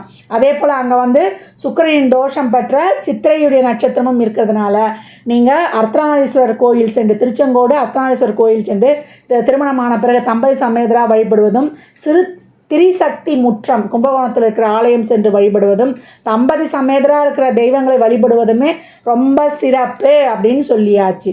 அதே போல் உங்களுக்கு இந்த காலகட்டம் வந்து நிறைய லைஃப்பில் வந்து விட்டு கொடுத்து ஒருவருக்கொருவர் நம்மளுக்கு இப்படி தான் களத்தில் அமைய போகுது அப்படின்னு தெரிந்த பிறகு ஒருவருக்கொருவர் விட்டு கொடுத்து போவது ரொம்ப சிறப்பு அப்படின்னு வந்து சொல்லியாச்சு. அதே போல் உங்களுக்கு 7ஆம் பாவத்தில் குரு இருக்குது அப்படின்னா குருவின் பார்வை வந்து சிறப்பு. அதனால் இவங்க என்ன மாதிரியான வேலை பண்ணுறாங்கன்னா, இவங்களால செய்ய முடியலனாலும் அந்த வேலை யார் செய்வாங்களோ அவங்கள வைத்து அந்த வேலைகளை வந்து முடித்து கொள்ளுவாங்க அப்படின்னு வந்து சொல்லலாம். அதே போல் வாழ்க்கையின் யதார்த்தத்தை புரிந்து கொண்டு செல்லும் பொழுது நம்முடைய மீனமாகட்டும் கன்னியை வந்து ஒரு அன்பால் அரவணைத்து அட்ஜஸ்ட் பண்ணி காம்ப்ரமைஸ் பண்ணி செல்லும் பொழுது நெகோசியேஷன் நிறைய தேவைப்படுது. பண்ணும்பொழுது உங்களுடைய வாழ்க்கை சிறப்பாக இருக்கும் அப்படின்னு சொல்லியாச்சு. அதனால தான் உபயலகனுக்கு கல்யாண வாழ்க்கை பிரச்சனையான்னு இது ஒரு பெரிய கேள்விக்குறியாக வருவது. அதே போல் 8ஆம் இடம் வந்து உங்களுக்கு துலாமாக வரும். அதனுடைய அதிபதி சுக்கிரன் அப்படின்னு சொல்லலாம். உங்களுக்கு வந்து மனைவிக்கு தேவையானதை வந்து உங்களால் சரியான நேரத்தில் வாங்கி கொடுக்க முடியாத பிரச்சனை வரும், நம்ம ஏற்கனவே சொல்லியிருக்கோம். அதே போல் ஆழ்துளை கிணறு, அதே போர்வெல் வந்து உங்களுக்கு வந்து சீக்கிரம் உங்கள் வீட்டில் ஒரு போர்வெல் போடுறீங்கன்னா அதில் வந்து உங்களுக்கு சக்ஸஸ் ஆகாது. 2வது முறை போடும்போது தான் சக்ஸஸ் ஆகும். பெண்களுடைய கவனமாக இருக்கணும். பெண்களுக்கிட்ட பெண்களால் ஒரு பிரச்சனை ஏற்படுவதற்கு வாய்ப்பு இருக்குது. ஒரு இடம் வாங்கலான்னா ஊருக்கு வெளியே சிட்டியில் வாங்கலாமா அவுட் சைடில் வாங்கலாமான்னா வெளியில் வாங்குவது ரொம்ப சிறப்பு. நீண்ட ஆயுள் உள்ளவர்கள், அதே போல் பெண்களாக இருக்கும்போது கர்ப்பப்பை கோளாறுகள் வரும், கர்ப்பப்பை கட்டி வரும். அதெல்லாம் என்ன ஸ்ட்ரெஸ்ஸுனால தான். அந்த மன அழுத்தத்தை குறைத்து கொள்வது ரொம்ப சிறப்பு. அதே போல் எம்எல்எம் சீட்டுலாம் போடக்கூடாது, ஏமாற்றம் ஆகிடும். மாமியார்கிட்ட அட்ஜஸ்ட் பண்ணி போயிடுங்க, அதுதான் வந்து உங்களுக்கு பிரச்சனையை தீர்க்கும் அப்படின்னு சொல்லியாச்சு. பெரும்பாலும் ஆணாக இருந்தாலும் பெண்ணாக இருந்தாலும் மாமியார் பிரச்சனை வரும். அதனால் அவங்களுக்கு ஏற்ற மாதிரி அட்ஜஸ்ட் பண்ணி போகக்கூடாது, சிறப்பு அப்படின்னு சொல்லியாச்சு. அதே போல் அக்கா அத்தை கிட்டலாம் வந்து பெண்களால் பிரச்சனைன்னு சொல்லிட்டோம். அப்போ அக்கா முறையோ அது அத்தைமார்கள் முறையோ எதிர்பாராத பிரச்சனை வரும், கவனம் தேவைன்னு சொல்லியாச்சு. அடுத்தவங்க சொத்தை வந்து அடையிறதுக்கு எதிர்பார்க்கக்கூடாது, அதனால் பிரச்சனை ஏற்படும். இப்போ 8லேயே குரு இருக்கிறாருன்னா உழைப்பால் வரக்கூடிய வருமானத்தை வந்து மற்றவங்களுக்காக உதவி செய்வாங்க. நண்பர்கள், அதே போல் வீட்டில் குழந்தைகளுக்கு, இல்லை கம்பெனிக்காக உழைச்சி கொட்டணுவாங்களே அந்த மாதிரி செய்யக்கூடிய வாய்ப்பு வருது அப்படின்னு சொல்லிடலாம். 9 இடம் வந்து விருச்சக வீடாக வரும். இவங்க அம்மா அப்பா குடும்பத்திலே ஒரு ரகசியம் இருக்கும். தொலைவு நீண்ட தூர பயணம் போவதில் கவனம் தேவை அப்படின்னு சொல்லியாச்சு. தான தர்ம காரியங்கள் பண்ணும்போதும் கவனம் தேவை. அதே போல் இந்த விஷயங்கள்லாம் கொஞ்சம் கவனமாக இருக்கணும். பேர் கெட்டுடும், நம்ம நல்ல விதமாக பண்ணாலும் அது வேறு விதமாக தெரிஞ்சு பேர் கெட்டுடும். அதே போல் தந்தையுடன் கருத்து வேறுபாடு வரும் அப்படின்னு சொல்லியாச்சு. ஒரு ஸ்ட்ரிக்டான ஆளுமை நிறைந்த தந்தையாக இருப்பார். நீ இதை பண்ணு, நான் உனக்கு அதை செய்கிறேன் அப்படின்னு சொல்லுவார். எமோஷ்னலாக அவரால் கட்டுப்படுத்த முடியாத தந்தையாக இருப்பார் அப்படின்னு சொல்லலாம். சூரியன் செவ்வாயை பொறுத்து இன்னும் அவருடைய கேரக்டரை அக்யூரேட்டாக சொல்லிடலாம். 9ல் குரு இருக்கிறாருன்னா ஒரு டீசெண்டான ஜாப் பண்ணுறாங்க அப்படின்னு சொல்லலாம். ஒரு டீப் நாலேஜு, மற்றவருக்கு புலப்படாத அறிவு ஆற்றல் எல்லாம் அவங்களுக்கு வந்து இயற்கையாகவே அமைஞ்சிருது. சகிப்புத்தன்மை, லவ் நிறைய காணப்படும். கம்பீரமான ஒரு மனோதிடம் கொண்ட ஒரு தியாக மனப்பான்மை கொண்டவங்களாக இருக்கிறாங்க. அதே போல் ஒரு ஆற்றல் நிறைந்தவர்கள் சொல்லலாம். செவ்வாயினாலே வேகம், ஆற்றல் எல்லாமே இருக்கும். அப்போ செவ்வாயுடைய வீடுன்னு வந்தவுடனே என்ன ஆகும், இறங்கி நம்முடைய தலைவர் வந்து வேலை செஞ்சுருவார். அப்போ பாதுகாப்புத்துறை, மருத்துவத்துறை, மற்றவருக்காக தன்னையே அர்ப்பணிக்கிற துறை அப்படின்னு வந்து சொல்லலாம். தன்னையே அர்ப்பணிச்சிடும் விருச்சகம். அதே போல் 10ஆம் வீடு தனுஷோடைய வீடாக வருது. அதுக்கு அதிபதி யாருன்னா குரு. இவங்க என்ன மாதிரியான தொழில் செய்கிறாங்கன்னா MBA finance, MBA banking, HR, சட்டம் சம்மந்தப்பட்டது, அரசாங்கம் சம்மந்தப்பட்டது, நெருப்பு சம்மந்தப்பட்ட தொழில்கள், வாகனம், மிஷின்ஸ், இன்ஜினியர் ஃபீல்டு, டீச்சிங்கு. அதே போல் அடுத்தவருக்கு ஒரு ஆன்மீகம் சார்ந்த போதித்தல் மாதிரி தொழில்கள், வட்டி தொழில் மட்டும் இவங்க செய்யக்கூடாதுன்னு சொல்லியாச்சு. புக் ஷாப்பு, ஒரு கைடாக இருக்கிறது, ஒரு அட்வைஸராக இருக்கிறது, ஒரு கன்சல்டண்ட்டாக இருப்பது, அதே போல் ஒரு ஜோதிடம் சார்ந்த தொழில், லாயர் தொழிலும் இவங்க வந்து செய்கிறாங்க அப்படின்னு சொல்லலாம். ஆசைகள் வந்து அடைவதில் இவங்க போராடி தான் வெற்றி பெறணும். தொழிலும் லாபம் வந்து அந்தளவுக்கு பெருசாக இருக்காது. எல்லாத்தையுமே வந்து போராடி தான் இவங்க பெற வேண்டியதாக இருக்குது. சுமாரான லாபத்தை தான் பெறாங்க. ஏன்னா பாதகாதிபதியே கேந்திராதிபதியாக ஆயிடுறாரு. அதனால் இவங்களுக்கு கூட்டு தொழிலும் அந்தளவுக்கு செட் ஆகுறதில்ல அப்படின்னு சொல்லியாச்சு. 10ல் குரு இருக்கிறாருன்னா அது அம்சயோகம், மீனத்தில் ஆட்சியாக வேறு இருக்கிறதுனால இவங்க வந்து குரு வந்து இன்னும் மற்ற கிரகங்களுடன் இருந்தால் ரொம்ப சிறப்பாக சொல்கிறாங்க. இவங்க ஒரு நல்ல ஒரு தரமான ஒரு தலைமை பதவி வகிக்கிறாங்க. சமுதாயத்தில் நல்ல மதிப்பு, மரியாதை, மேன்மையான வாழ்வு இவங்களுக்கு கிடைக்குது அப்படின்னு சொல்லலாம். ஒரு நல்ல லைஃப்பை லீட் பண்ணிடுறாங்க. ஏன்னா குரு மட்டும் தனியாக இருக்கக்கூடாது. இன்னும் சில கிரகங்கள் இருக்கும்பொழுது அதை நல்லா இருக்கான்னு பார்க்கணும். அப்படின்போது தான் கேந்திரத்தில் இருக்கக்கூடிய குரு சிறப்பாக செய்வார். இல்லைன்னா தொழிலே கிடைக்காம நாயாப்பையாக அலைவாங்க. 10ல் 4 கிரகம் இருக்குது, 5 கிரகம் இருக்குதுன்னாலும் ஒன்றுத்துக்கும் வேலைக்கு ஆகாது. இதையே நம்ம வந்து சுயஜாதகத்தின் மூலம் ஆய்வு எடுத்துக்கணும். அதே போல் 11ஆம் வீடு வந்து மகர வீடாக வருது. அதிபதி சனி. அப்போ சனின்னு வந்தாலே இங்கே ஒரு கண்ட்ரோல் வந்துடும், ஒரு கட்டுப்பாடு வந்துடும், ஒரு லிமிட்டேஷன் வந்துடும். இவங்க வந்து எல்லார போலையும் வந்து ஒரு கட்டுக்கடங்காத ஒரு எல்லையில்லாத ஆசையை வந்து வளர்த்துக்க முடியாது, ஒரு லாபத்தை எதிர்பார்க்க முடியாது. எல்லாமே ஒரு வட்டத்துக்குள்ளே இருக்கும் அப்படின்னு வந்து சொல்லலாம். எல்லாமே ஒரு கட்டுப்பாடோடு இருக்கும், ஆசை அபிலாஷையாக இருந்தால் கூட. 11ல் குரு இருக்கிறாருன்னா இது இந்த இடத்துல வந்து நீசம் குரு. அதனால் திருமணம், குழந்தை பாக்கியம்லாம் வந்து ரொம்ப தாமதமாக நடைபெறும். கிடைக்காது அப்படின்னு இருக்காது. ஏன்னா 11 என்ற லாபம் எந்த கிரகம் உட்கார்ந்தாலுமே அங்கே கொடுத்து தான் ஆகணும். அப்போ எப்படின்னா பண்ணால் காலம் கடந்து கேட்க வேண்டிய நேரத்தில், அனுபவிக்க வேண்டிய நேரத்தில் கிடைக்காம காலம் தாழ்ந்து கிடைக்கும் அப்படின்னு வந்து சொல்லலாம். 12ஆம் இடம் கும்ப வீடு, இது சனியுடைய வீடு அப்படின்னு வந்து சொல்லலாம். செலவு லாபம் ஈக்குவலாக இருக்கும். சிறு வயதில் நெருங்கிய நண்பர் காணாமல் போயிருப்பாங்க. நல்லா சாப்பிடுவாங்க. மூத்த சகோதரத்தாலும் விரயம் உண்டு. காலில் பாத வெடிப்பு உண்டு. கால்வலி இருந்து கொண்டே இருக்கும். அரசால் சொத்து அபகரிக்கப்படும், இல்லை ஃபைன் கட்டுவாங்க. ஆசைகள் அபிலாஷைகள் நிறைவேறுவதற்காக தான் இவங்க சக்தி மொத்தமுமே விரயமாகும். ஏன்னா காலச்சக்கரத்தின் 11ஆம் இடம் கும்பம் தான் இவங்களுக்கு 12ஆம் இடமாக வந்துருச்சு. அதனால் இவங்க ஆசைகள் நிறைவேறத்துக்கு, இல்லை குடும்பத்தில் இருக்கிறவங்க ஆசை அபிலாஷைகள் நிறைவேற தான் இவங்க ஃபிசிக்கலி, மென்டலி, ஃபினான்ஷியலி இவருடைய எனர்ஜி வந்து ட்ரெயின் ஆகும் அப்படின்னு சொல்லலாம். 12ல் குரு இருந்தாருன்னா நிறைய பொருள் விரையும், மன உளைச்சல், அதே போல் உடல் அசதி, ஆதாயத்தை அடைவதற்காக என்ன பண்ணுவாங்கன்னா ஊராக சுற்றுவாங்க. ஒரு இடத்துல இருந்து வேலை பார்க்க முடியாது, ஒரு இடத்துல நிற்க முடியுங்க, அலைஞ்சு தாங்க நான் வந்து பொழப்ப பார்க்குறேன்னு சொல்லுவோம் இல்லையா, அந்த மாதிரி செய்கிறாங்க. 12ல் குரு வந்து அலைந்து திரிந்து பொருளாதாரத்தை தேடக்கூடிய நிலையை வச்சிருது அப்படின்னு சொல்லலாம். ஒரு நிரந்தரமான ஒரு கையிருப்பு அவங்கக்கிட்ட இருக்காது. மணியை வந்து எப்போ ரொட்டேஷன் பண்ணுற மாதிரியே இருக்கும் அவங்களுக்கு. அதே போல் இந்த குருவின் ஆதிக்கத்தில் பிறந்தாலே, இந்த மீனம்னாலே குருவினுடைய ஆதிக்கம். அவங்க வந்து பொருளாதாரம், கல்வித்துறையில் ஆதிக்கம் செலுத்துகிறாங்க, பொழுதுபோக்கு துறையிலும் ஆதிக்கம் செலுத்துகிறவங்களாக இருக்கிறாங்க. அது மட்டும் இல்லாமல் அந்த குரு எந்த வீட்டில் இருக்குதோ அதை பொறுத்தும் சில துறைகள் மாறுபடுது அப்படின்னு சொல்லலாம்.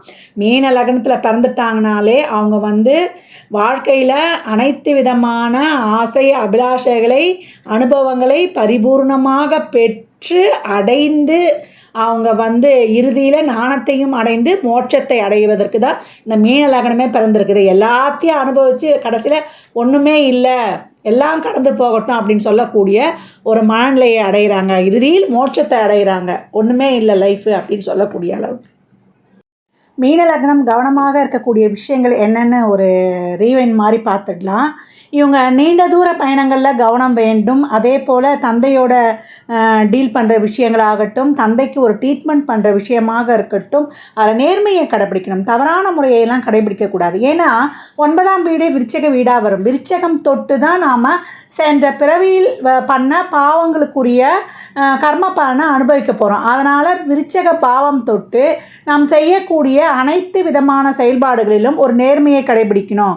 அதனால் நம்ம கவனமாக இருக்கணும். அது மட்டும் இல்லை, நம்ம பேச்சில் கவனமாக இருக்கணும். இவங்க கம்யூனிகேஷனில் ரொம்ப கவனமாக இருக்கணும். 3-8 கூடியவரை சுக்கிரனாக வருவார். அதே போல் இளைய சகோதரமாக அதில் ஏதாவது ஒரு பஞ்சாயத்து வரும். ஏன்னா அது 3ஆம் இடமே ரிஷப ராசியாக இருக்கும். ரிஷபம்னாலே ஒரு பஞ்சாயத்து ரெடி ஆகிடுச்சு அப்படின்னு சொல்லலாம். இவங்களுடைய இளைய சகோதரம், க்ளோஸ் ஃப்ரெண்ட்ஷிப்பு, ரிலேஷன்ஷிப்பு, அதே போல் இவங்களுடைய நண்பர்கள் வட்டம், இதெல்லாம் இவங்களுக்கு பிரச்சனை தரும். எல்லா இடத்துலையுமே கம்யூனிகேஷனில் பி அவேராக இருந்துக்கணும் அப்படின்னு சொல்லியாச்சு. அதே போல் குழந்தை பெற்றுக்கொள்வதை இவங்க தள்ளி போடக்கூடாது.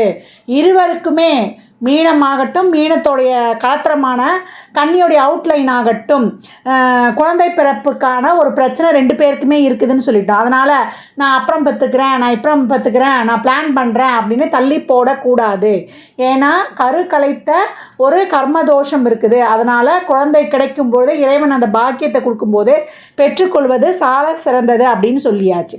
அதே போல் பேசும்போது அவங்களுடைய பேச்சு ஷார்ப்பாக இருக்கும். அதே போல் எனக்கு எல்லாம் தெரியுன்ற எண்ணத்தை எல்லாம் நீக்கிடணும். மற்றவங்க சொல்கிறதுக்கும் கொஞ்சம் காது கொடுத்து கேட்கணும் அப்படின்னு சொல்லலாம். அதே போல் கலத்திரத்தோடு அவங்க ஆர்கியூமெண்ட் எப்போவுமே வச்சுக்கக்கூடாது. ஆர்கியூமெண்ட் வச்சாலும் அங்கே பிரிவினை ஏற்பட்டுடும்னு சொல்லியிருக்கேன். ஏன்னா கன்னி ஒரு கால்குலேட்டிவ், நான் தான் பேசியே ஜெயிப்பன்ற ஒரு அடம்ப்ட். அதனால் ரொம்ப நம்ம விட்டு கொடுத்து போவது சிறப்பு. அதே போல் கடன் கொடுக்கறது வாங்கிறது செய்யக்கூடாது. அதே போல் வட்டி தொழிலும் செய்யக்கூடாது. வட்டிக்கு நம்ம கொடுக்கவும் கூடாது, வாங்கவும் கூடாது. அது பின்னாடி நம்மளுக்கு ரொம்ப பிரச்சனையை உண்டு பண்ணோம் அப்படின்னு சொல்லலாம். ஆங்கில மருத்துவம் போகவே கூடாது. நம்ம மீனமாகட்டும், கல்யாணம் பண்ண பிறகு கன்னி காத்திரத்துக்கும் ஆங்கில மருத்துவம் அவ்வளோ நல்லது கிடையாது. ஆங்கில மருத்துவத்தைக்கு போனாங்கன்னா அவங்களுக்கு நரம்பு சம்மந்தமான பிரச்சனை, அதே போல் தோல் சம்மந்தப்பட்ட பிரச்சனை, ஒரு ஃபிட்ஸு, இதெல்லாம் வர்றதுக்கு வாய்ப்பு அதிகம் அப்படின்னு சொல்லியாச்சு. மலர் மருத்துவம், சித்தா மருத்துவம், ஆயுர்வேதம் அந்த மாதிரி போயிடணும். அதே போல் ரத்தத்தை எப்போவும் ப்யூரிஃபை பண்ணிக்கணும். இயற்கை முறையிலையா இல்லைனா ரத்த தானம் கொடுத்து அதுக்கு என்னன்ற ஒரு வழியை கண்டுபிடித்து கொள்வது ரொம்ப சிறப்பு. மீனம் ஒரு கொடுப்பனை என்ன, மீன லக்னத்துக்கு கொடுப்பனை இல்லை இன்னும் எக்ஸ்ட்ரா கேர் அவர் எப்படிலாம் இருக்கலான்னா, இவங்களுக்கு எப்போ மிதுனம் பாவத்தை பற்றி நம்ம சொல்லிக்கிட்டே இருக்கோம். அந்த மிதுனம் ஒரு காசிப் ராசி. அந்த பாவம் தொட்ட செயல்களில் நம்ம ரொம்ப கவனமாக இருக்கணும். வெளியில் சொல்லக்கூடாது. சொல்லாமையே அது தெரிஞ்சிடும். சொல்லிட்டா ஊர் பூரா போஸ்டர் அடித்து ஒட்டினா மாதிரின்னு சொல்லியிருக்கோம். இப்போ நம்ம 4ஆம் பாவமாக நம்மளுக்கு என்ன வரும்னா மிதுனமாக வரும். 4 என்ன, நம்முடைய அசையும் அசையா சொத்துக்கள், தாயுடைய உறவு, தாய் வழி சொந்தங்களை குறிக்கும். நம்முடைய படிப்பு, வீடு, வாகனம், சொத்து இதையெல்லாம் குறிக்கும். அப்போ 4ஆம் இடத்துல இப்போ படிக்கிறதுக்கு ஒரு காலேஜு இல்லை ஒரு ஸ்கூல் போகிறோம். அதை பற்றி விசாரிக்கலாம். நம்ம +1 எடுக்கும்போது என்ன கோர்ஸ் எடுக்கலான்னு பார்க்கலாம். அதே மாதிரி எந்த காலேஜ் போகலான்னு விசாரிச்சுக்கலாம். ஆனால் இந்த காலேஜ் தான் போய் சேரணும்னு முடிவெடுத்த பிறகு அதை வெளியே சொல்லக்கூடாது. சேர்ந்துட்டு வந்த பிறகு வெளியே சொல்லணும். அதே போல் ஒரு வீடு வாங்கணும், அதுக்காக விசாரிக்கலாம். அதே போல் ஒரு இடம் வாங்கணும், அதற்காக விசாரிக்கலாம். வண்டி வாங்கணும், விசாரிக்கலாம். எல்லாம் விசாரிச்சிடலாம். முடிவில் வாங்கிட்ட பிறகு தான் அதை சொல்லணும். வாங்க போகிறேன்னு சொல்லக்கூடாது. சொன்னால் அந்த காரியம் நம்மளுக்கு நிறைவேறாது. அதே போல் தாய் பற்றியோ தாய் வழி உறவுகளை பற்றியோ நல்ல விதமாக சொல்லிக்கலாம். இல்லை எங்கள் அம்மா வீட்டு சொந்தத்தாலே எனக்கு பிரச்சனை, எங்கள் அம்மாவே எனக்கு பிரச்சனை அப்படின்னு அவங்களை பற்றி நம்ம சும்மா ஒரு சில சாதாரணமாக சொன்னால் கூட அது வெளியில் ஊர் பூரா பரவி நமக்கு தேவையில்லாத பிரச்சனைகளை ஏற்படுத்திவிடும். 4ஆம் பாவம் தொட்ட இந்த தாய் வழி உறவுகளோ, படிப்பு, வண்டி, வாகனம், அதே போல் ஒரு சொத்து, இந்த விஷயத்தெல்லாம் ஒன்று தரவிடாது. இல்லை அதை டிலே பண்ணிடும். அதனால் இந்த விஷயங்களை கூடுமான வரைக்கும் விசாரிக்கிற வரைக்கும் விசாரிச்சுட்டு அதை நடத்தி முடித்த பிறகு தான் நம்ம அதுக்கடுத்த ப்ராசஸ்க்கு போய் நடத்தி அதில் முடித்த பிறகு தான் வெளியே சொல்லணும், அதற்கு முன்னாடி சொல்லணும்னா அந்த பாவத்தால் நமக்கு லாபம் இல்லை, அந்த பாவத்தான செயல்கள் நடைபெறாமல் போயிடும். அதனால் கவனமாக இருக்கணும். அதே போல் 2ஆம் பாவம் என்னென்னா நமக்கு மேஷ வீடாக வரும். மேஷம் எப்போ கொடுக்குதோ அப்போ தான் வாங்கிக்கணுன்ற ஒரு இதுவும் இருக்குது. நம்ம எதிர்பார்க்கும் போது அது கிடைக்காதுன்ற ஒரு சொல்லும் ஒரு வழக்கும் இருக்குது. அதே போல் அது கொடுக்கும்போது நம்ம வாங்கிக்கணும், அதுக்கிட்ட வந்து நம்ம எதுவும் எதிர்பார்க்க முடியாது அப்படின்னு சொல்லிட்டு. இப்போ தொழில் மூலியமாக 2ஆம் பாவம் வந்து தொழில் மூலியமாக கிடைக்கக்கூடிய வருமானத்தையும் சொல்லும்.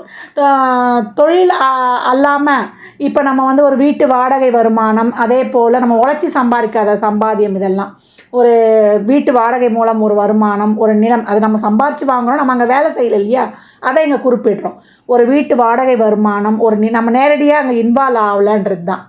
ஒரு வீட்டு வாடகை வருமானம், அதே போல் நிலம் குத்தகை விட்டு வருமானம் வருவது, பேங்க்கில் டெபாசிட் பண்ணுவது, ஒரு ஷேர் வாங்கி வைப்பது, அதே போல் ஒரு வாக்கால் ஒரு தொழில் பண்ணி ஒருத்தருக்கு ஏதோ ஒரு இது பண்ணி நம்ம ஒரு கமிஷன் பேஸாக ஒரு இது வாங்கிறது, அதே போல் குடும்பம் மூலியமாக ஒரு வருமானம் கிடைக்கிறது, இந்த மாதிரியான வருமானங்கள்லாம் இவங்களுக்காக வந்து அவங்க யூஸ் பண்ணிக்க முடியாது. இவங்க சொந்த ஆசைகளை பூர்த்தி செய்வதற்கோ இவங்களுக்காக ஒரு பொருள் வாங்கலான்றதுக்கோ 2ஆம் பாவம் தொட்டு வரக்கூடிய வருமானங்கள், மற்ற வருமானங்கள் இருக்குது இல்லையா, இந்த வருமானங்களால் வந்து அவங்களுக்கு அவங்களுடைய சொந்த செலவுக்காக யூஸ் பண்ணிக்க முடியாது, அது பிறருக்காக யூஸ் பண்ணிக்கிறதுக்காகவே போகும்.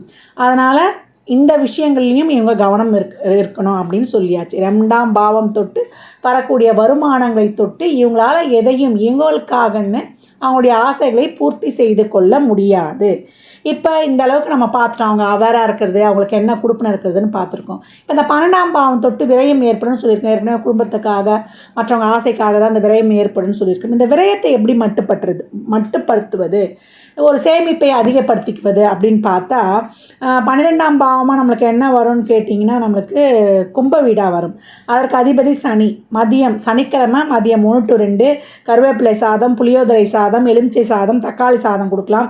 அதே போல் தயிர் சாதம் வந்து நம்ம மோர் மிளகா இருக்கு இல்லையா, அதோடு வைத்து கொடுக்கும்பொழுது இவங்களுக்கு 12ஆம் பாவம் தொட்ட விரயங்களும் மட்டுப்படும், லாபம் அதிகரிக்கும். ஏற்கனவே இவங்களுக்கு லாபம் வராது, ரொட்டேஷன் பண்ணி தான் சம்பாதிக்கணும் அப்படின்னு சொல்லியிருக்கோம், அதெல்லாம் மட்டுப்பட்டு இவங்க வாழ்க்கையில் ரொம்ப அயனசயன போகம், அவங்களுடைய ஆசை அபிலாஷைகள் நிறைவேற்றுவதற்கு இந்த வழிபாடும் இந்த தான தர்மமும் இவங்களுக்கு வந்து இந்த தான தர்மம் இவங்களுக்கு சிறப்பாக வேலை செய்யும். அது மட்டும் இல்லாமல் திருக்கொள்ளிக்காடு பொங்கு சனீஸ்வரரை வழிபடும் பொழுதும் இந்த இறை வழிபாடும் தான தர்மமும் இவங்கள் வாழ்க்கையில் ஒரு மிக உயரிய உன்னத நிலையை அடைய வழிவகுக்கும் அப்படின்னு சொல்லலாம்.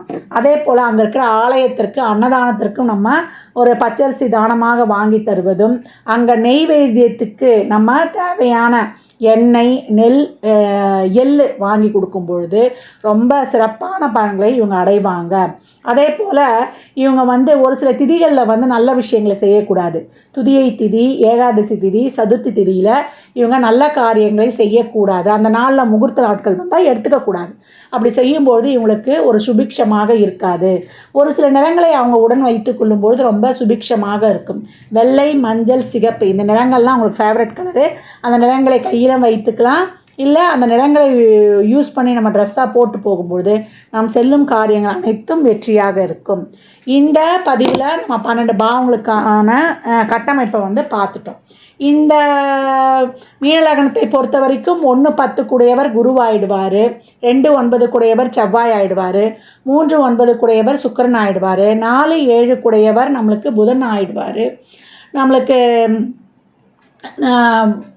9ஆம் வீட்டுக்கு 5ஆம் வீட்டுக்குரியவர் சந்திரன் ஆயிடுவார், 6ஆம் வீட்டுக்குரியவர் நமக்கு சூரியன் ஆயிடுவார், நம்மளுக்கு 11 12க்குரியவர் நம்மளுக்கு சனி ஆயிடுவார். இந்த கிரகங்கள் அவருடைய தசா புத்திகளில் அவங்க வந்து என்ன மாதிரியாக இவங்களுக்கு செயல்படுறாங்க, அவங்க வந்து பொருளாதாரமாக செயல்படுதா இல்லை உறவாக செயல்படுதா என்பதை நம்ம அறிந்து கொள்ளணும்.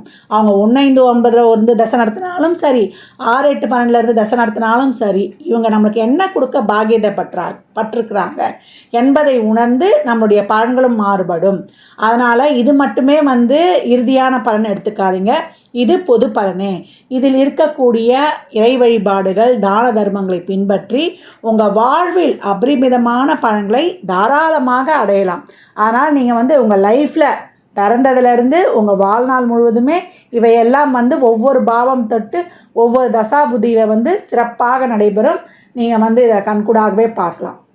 12 லக்னங்களுக்கான அடிப்படை வாழ்க்கை கட்டமைப்பு கொடுக்கப்பட்டிருக்கு. இந்த லக்னங்களினுடைய குடுப்பனையை தான் நம்மளுடைய ராசி வந்து செயல்படுத்த போகுது. இந்த லக்னத்திற்கு இதான் குடுப்பனை.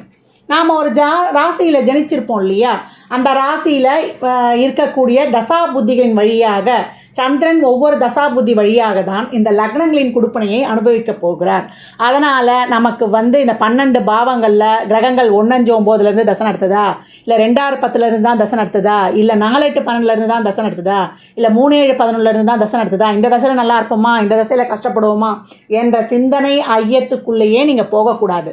இந்த கிரகங்கள் உங்களுக்கு என்ன தர பாக்கியதப்பட்டிருக்கு, இந்த பாவத்தை தொட்டு நீங்கள் என்ன அனுபவிக்க போகிறீங்க, அது பொருளாக அனுபவிக்க போகிறீங்களா, இல்லை உறவுகளுக்காக அது சப்போர்ட் பண்ண போகுதா என்பதெல்லாம் நீங்கள் தெரிந்து கொள்ளணும். இந்த காலகட்டம் எனக்கு என்ன நடக்கும், இந்த தசாபுத்தி எனக்கு என்ன சொல்லுது, நான் வாங்கின குடுப்பனையை இந்த தசாபுத்தி நான் நல்லா அனுபவிக்க போகிறேன்னா இல்லை கஷ்டப்பட்டு தான் அனுபவிக்க போகிறேன்னா என்பதை சொல்லுவதற்கெல்லாம் உங்கள் சுய ஜாதகம் தான் பேசும். அதனால் அன்பர்கள் வந்து இந்த பொது பலனான இந்த லக்ன பலன்களை கேட்டு உங்கள் வாழ்வில் நீங்கள் ஒவ்வொரு காலத்துலேயும் இந்த தசாபுத்தி காலங்களில் நம்ம எப்படி வந்து கடந்து வந்துடலாம் என்பதை வந்து சிறப்பாக அறிந்து கொள்ளலாம். இதில் சொல்லியிருக்கின்ற எதெல்லாம் செய்யணும் எதெல்லாம் செய்யக்கூடாது அதுதான் இங்கே கொடுத்துருக்கு. உங்கள் குடுப்பனை என்ன, எந்தெந்த விஷயங்களில் நீங்கள் கவனமாக இருக்கணும், இப்படி தனித்தனியாக உங்களுக்கு பிரித்து கொடுத்து இந்த அளவுக்கு வந்து உங்களுக்கு இது ஒரு நீண்ட பதிவு. அதனால் நம்ம வாழ்க்கையை எதுக்கலாமோ நம்ம நேரம் செலவிடுறோம். இந்த பதிவை வந்து பொறுமையாக கேளுங்க. கேட்டு உங்கள் வாழ்நாளில் வந்து நீங்கள் சிறப்பாக வந்து திட்டம் தீட்டிக் கொள்வதற்கு இந்த லக்னம் தான் மெயின். அதுதான் ஒரு ஜாதகரின் உயிர் நாடியே. இந்த லக்னாதிபதி எங்கே போய் உட்கார்ந்துருக்கிறாரு, அந்த இடத்த தொட்டு உங்களுடைய வேலை செய்கிற தொழில் துறை மாறும். அதே போல் அவங்களுடைய குணம், ஆசை, ஆர்வம்லாம் இந்த லக்னாதிபதி உட்கார்ந்த இடத்த பொறுத்து அமையும். அதனால தான் நம்ம வந்து எப்போவுமே என்ன சொல்கிறோம், இப்போ ராசி பலனோ பொது பலனோ உங்களுக்கு வந்து குறைந்த அளவே வேலை செய்யும். உங்களுடைய சுய ஜாதகமே உங்களுக்கு எந்த காலகட்டம் இது நடக்க போகுது என்பதை வந்து முழுமையாக அறிந்து கொள்ளலாம் என்பதை வந்து வலியுறுத்தி கொண்டே இருக்கிறோம். ஜோதிடம் நான் எப்பவும் சொல்கிற மாதிரி இது ஒரு வானிலை அறிக்கை. இந்த காலகட்டம் மழை வரும், இந்த காலகட்டம் வெயில் வரும்னு எப்படி வந்து வானிலை அறிக்கை சொல்லுதோ அந்த மாதிரி நம்ம வாழ்க்கையிலுடைய பிறந்ததுலேருந்து வாழ்நாள் முழுவதும் நமக்கு இந்தந்த காலகட்டத்தில் இதெல்லாம் நடக்கும். அந்தந்த காலகட்டங்களில் அதற்குரிய தெய்வத்தையும் நம்ம வணங்கி நம்ம வாழ்நாளை வந்து சிறப்பாக எடுத்து போடலாம் என்பதற்கு தான் இந்த ஜோதிடம் எனும் காலக்கணிதம் வந்து நமக்கு சிறப்பான ஒரு கிஃப்ட்டுன்னு சொல்லலாம். நம்ம முன்னோர்கள் தந்த ஒரு சிறப்பான கொடுப்பினை அப்படின்னு சொல்லலாம்.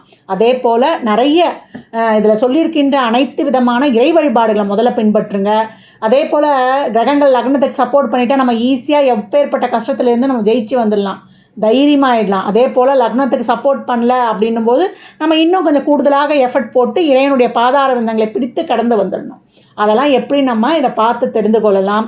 நிறைய தான தர்மங்கள் செய்யுங்க. அதே போல் பெரியவர்கள்கிட்ட நிறைய பிளெஸ்ஸிங்ஸ் வாங்கிக்கோங்க. இயலாதவருக்கு உங்களால் இயன்ற தான தர்மங்களை தாராளமாக செய்யுங்க. அதுதான் நான் என்னுடைய மாத பதிவுகளாகட்டும் என்னுடைய எல்லா பதிவுகளில் செய்யறது அதுதான். இயலாதவருக்கு அவங்க சூழலை அறிந்து நீங்கள் உதவும் பொழுது இறைவன் நேரடியாக இறங்கி வந்து உங்கள் வாழ்வை வளமாக்கி விடுவான் அப்படின்னு சொல்லியாச்சு. அன்பர்கள் பதிவினை முழுமையாக கேளுங்க. தாங்கள் கேட்பதோடு மட்டுமல்லாமல் தங்கள் உற்றார் உறவினர் நண்பர்களுக்கும் பகிருங்க. ஜாதகம் பார்க்க விரும்பும் அன்பர்கள் இந்த எண்ணிற்கு ஒரு மெசேஜ் செய்யுங்க. தங்களுக்கான விவரங்கள் அளிக்கப்படும். அப்பாயின்மெண்ட் பெற்றுக்கொள்ளலாம். ஜாதகம் சிறந்த முறையில் கணித்து பார்த்து தரப்படும். வாஸ்துப்படி வீடு கட்ட பிளான்கள் போட்டு தரப்படும். வாஸ்து பார்த்து தரப்படும்.